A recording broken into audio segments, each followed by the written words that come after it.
يقول الإمام العالم عبد العزيز بن عبد الله بن باز رحمه الله alipoulizwa kuhusiana na maandamano akasema laysat ilajan, maandamano sio tiba ya matatizo, wa hiya min asbabil fitani washurur wa dhulmi nnas, na haya maandamano ni katika sababu za fitna na shari, katika sababu za kuwadhulumu watu. Huyu ni Ibn Baz rahimahullah.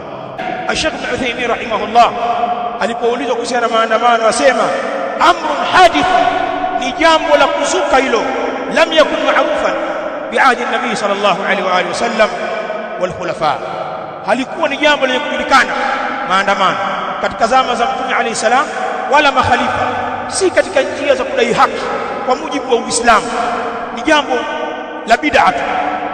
Akasema wa hiya munkar, nayo hayo maandamano ni munkar.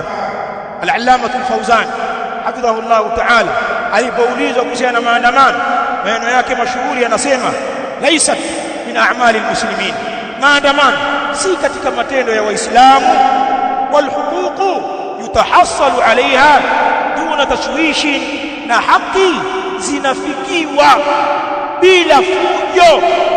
Ziko namna za busara za kudai haki kwa watawala, wakitupa alhamdulillah, wasipotupa yuko Allah subhanahu wa ta'ala ambaye ni hakimu wetu sisi na wao, na Allah ni mwadilifu kwenye hukumu zake, lakini haki hazidaiwi kwa fujo.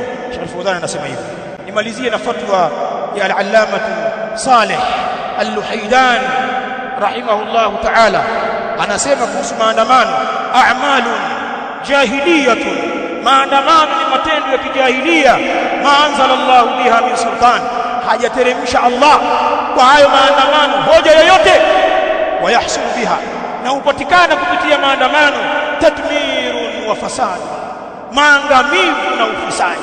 Haulai ulamaul umma, hawa ndio maulama wetu, almutawaffa minhum wal ahya, kuna waliokufa ambao wameyasema haya na wengine mpaka leo wako hai wameyazungumza maneno haya.